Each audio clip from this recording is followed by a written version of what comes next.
بسم الله الرحمن الرحيم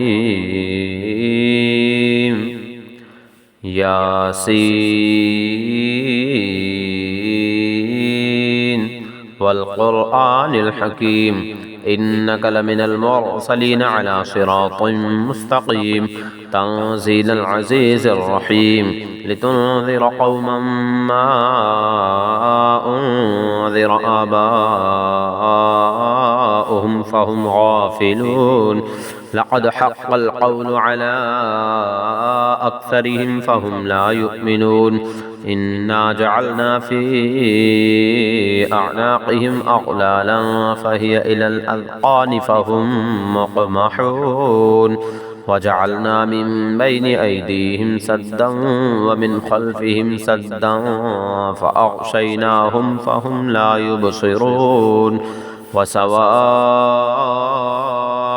عليهم أأنذرتهم أم لم تنذرهم لا يؤمنون إنما تنذر من اتبع الذكر وخشي الرحمن بالغيب فبشره بمغفرة وأجر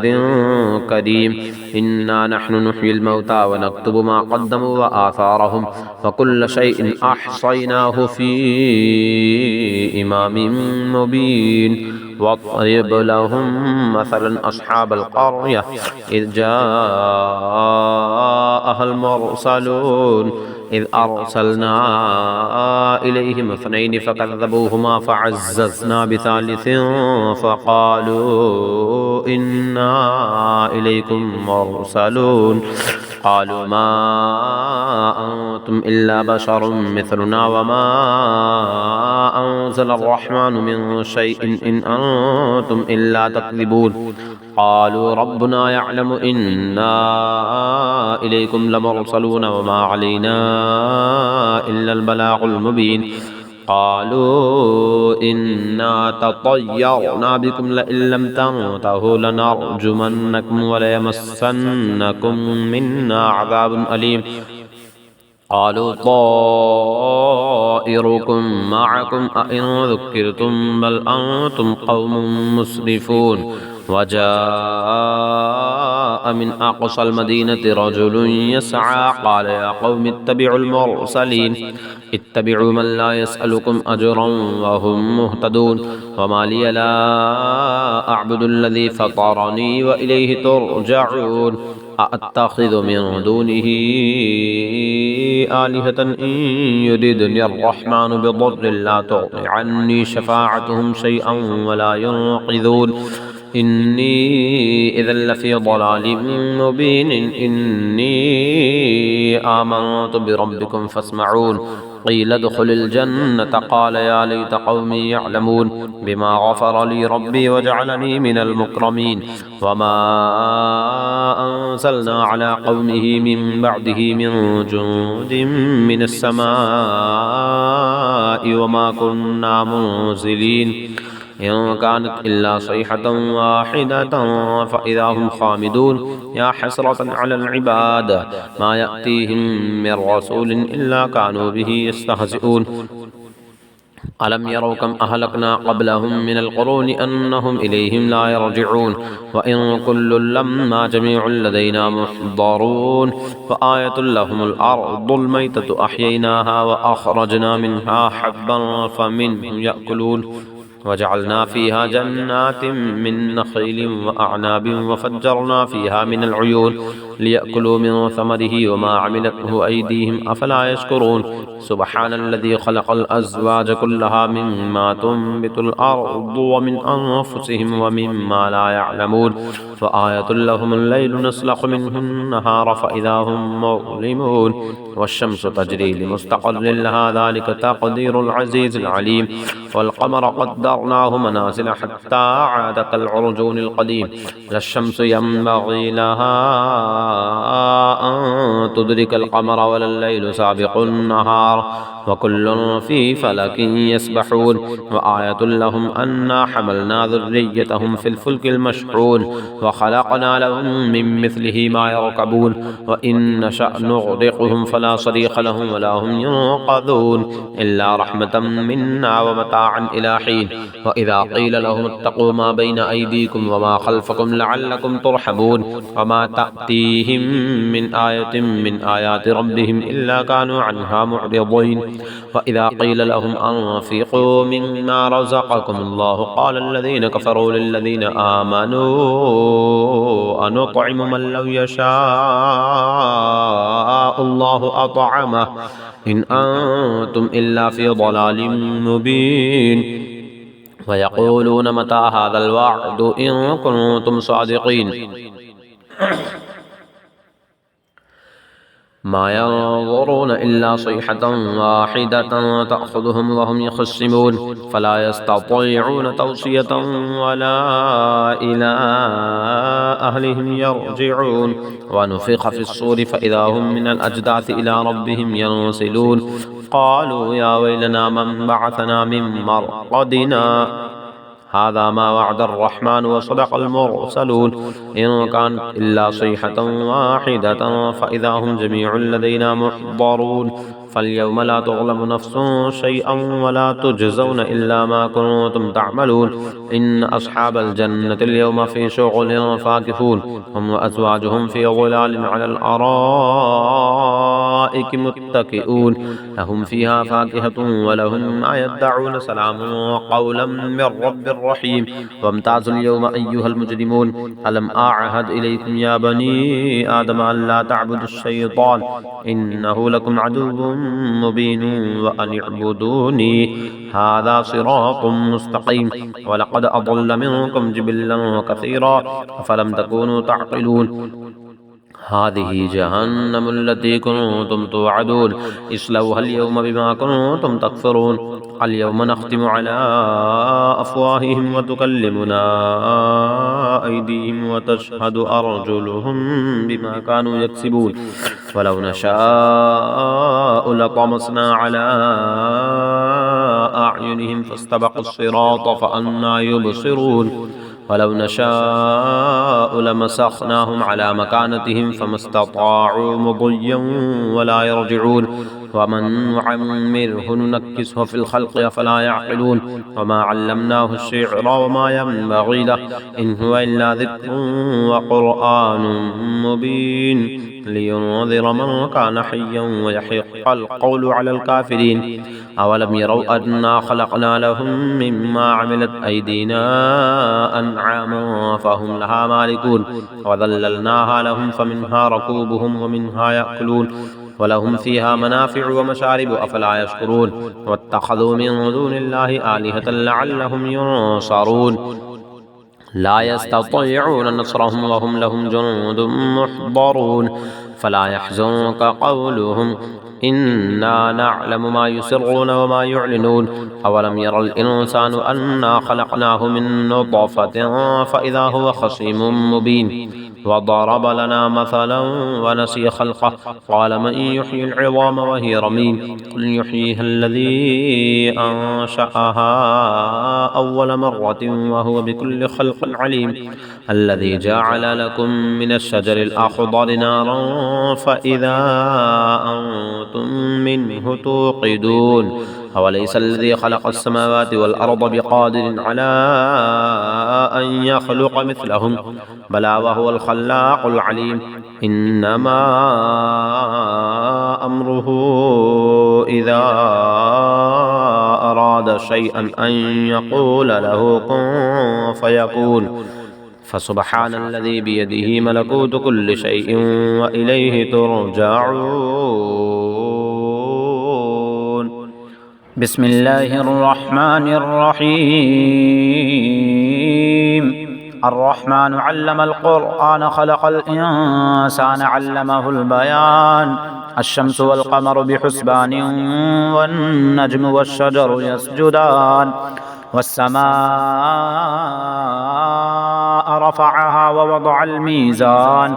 ألا تطغوا في الميزان وأقيموا الوزن بالقسط ولا تخسروا الميزان والأرض وضعها للأنام فيها فاكهة والنخل ذات الأكمام والحب ذو العصف والريحان فبأي آلاء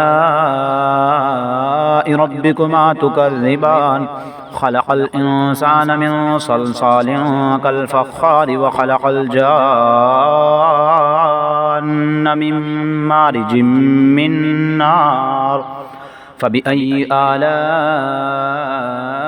ربكما تكذبان رب المشرقين ورب المغربين فبأي آلاء ربكما تكذبان مرج البحرين يلتقيان بينهما برزخ لا يبغيان فبأي آلاء ربكما تكذبان يخرج منهما اللؤلؤ والمرجان فبأي آلاء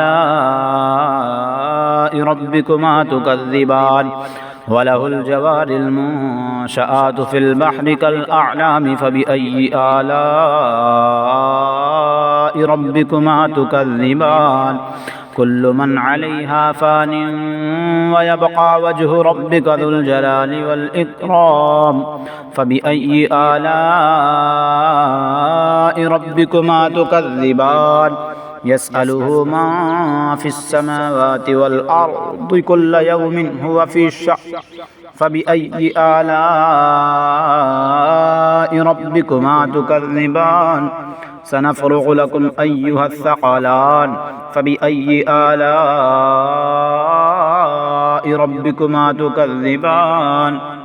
يا معشر الجن والإنس إن استطعتم أن تنفذوا من أقطار السماوات والأرض فانفذوا لا تنفذون إلا بسلطان فبأي آلاء ربكما تكذبان يرسل عليكما شواظ من نار ونحاس فلا تنتصران فبأي آلاء ربكما تكذبان فإذا انشقت السماء فكانت وردة كالدهان فبأي آلاء ربكما تكذبان فيومئذ لا يسأل عن ذنبه إنس ولا جان فبأي آلاء ربكما تكذبان يعرف المجرمون بسيماهم فيؤخذ بالنواصي والأقدام فبأي آلاء ربكما تكذبان هذه جهنم التي يكذب بها المجرمون يطوفون بينها وبين حميم آن فبأي آلاء ربكما تكذبان ولمن خاف مقام ربه جنتان فبأي آلاء ربكما تكذبان ذواتا أفنان فبأي آلاء ربكما تكذبان فيهما عينان تجريان فبأي آلاء ربكما تكذبان فيهما من كل فاكهة زوجان فبأي آلاء ربكما تكذبان متكئين على فرش بطائنها من استبرق وجنى الجنتين دان فبأي آلاء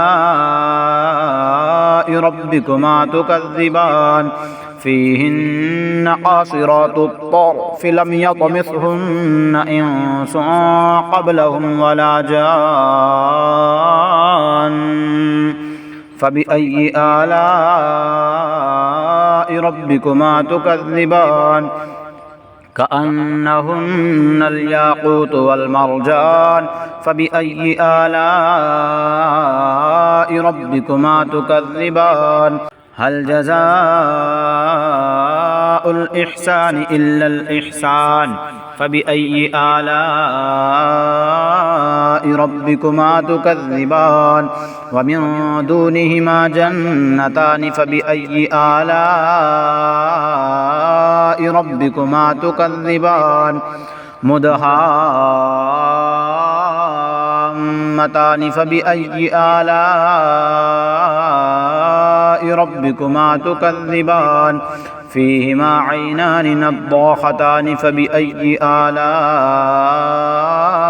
ربكما تكذبان فيهما فاكهة ونخل ورمان فبأي آلاء ربكما تكذبان فيهن خيرات حسان فبأي آلاء ربكما تكذبان حور مقصورات في الخيام فبأي آلاء ربكما تكذبان لم يطمثهن إنس قبلهم ولا جان فبأي آلاء ربكما تكذبان متكئين على رفرف خضر وعبقري حسان فبأي آلاء ربكما تكذبان تبارك اسم ربك ذي الجلال والإكرام تبارك الذي بيده الملك وهو على كل شيء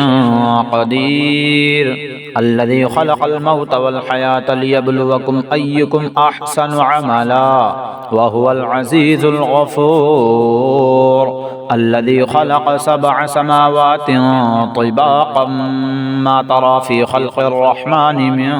تفاوت فارجع البصر هل ترى من فطور ثم ارجع البصر كرتين ينقلب إليك البصر خاسئا وهو حسير ولقد زينا السماء الدنيا بمصابيح وجعلناها رجوما للشياطين وأعتدنا لهم عذاب السعير وللذين كفروا بربهم عذاب جهنم وبئس المصير إذا ألقوا فيها سمعوا لها شهيقا وهي تفور تكاد تميز من الغيظ كلما ألقي فيها فوج سألهم خزنتها ألم يأتكم نذير قالوا بلى قد جاءنا نذير فكذبنا وقلنا ما نزل الله من شيء إن أنتم إلا في ضلال كبير وقالوا لو كنا نسمع أو نعقل ما كنا في أصحاب السعير فاعترفوا بذنبهم فسحقا لأصحاب السعير إن الذين يخشون ربهم بالغيب لهم مغفرة وأجر كبير وأسروا قولكم أو اجهروا به إنه عليم بذات الصدور ألا يعلم من خلق وهو اللطيف الخبير هو الذي جعل لكم الأرض ذلولا فامشوا في مناكبها وكلوا من رزقه وإليه النشور أأمنتم من في السماء أن يخسف بكم الأرض فإذا هي تمور أم أمنتم من في السماء أن يرسل عليكم حاصبا فستعلمون كيف نذير ولقد كذب الذين من قبلهم فكيف كان نكير أولم يروا إلى الطير فوقهم صافات ويقبض ما يمسكهن إلا الرحمن إنه بكل شيء بصير أمن هذا الذي هو جند لكم ينصركم من دون الرحمن إن الكافرون إلا في غرور أمن هذا الذي يرزقكم إن أمسك رزقه بل لجوا في عتو ونفور أفمن يمشي مكبا على وجهه أهدى أمن يمشي سويا على صراط مستقيم قل هو الذي أنشأكم وجعل لكم السمع والأبصار والأفئدة قليلا ما تشكرون قل هو الذي ذرأكم في الأرض وإليه تحشرون ويقولون متى هذا الوعد إن كنتم صادقين قل إنما العلم عند الله وإنما أنا نذير مبين فلما رأوه زلفة سيئت وجوه الذين كفروا وقيل هذا الذي كنتم به تدعون قل أرأيتم إن أهلكني الله ومن معي أو رحمنا فمن يجير الكافرين من عذاب أليم قل هو الرحمن آمنا به وعليه توكلنا فستعلمون من هو في ضلال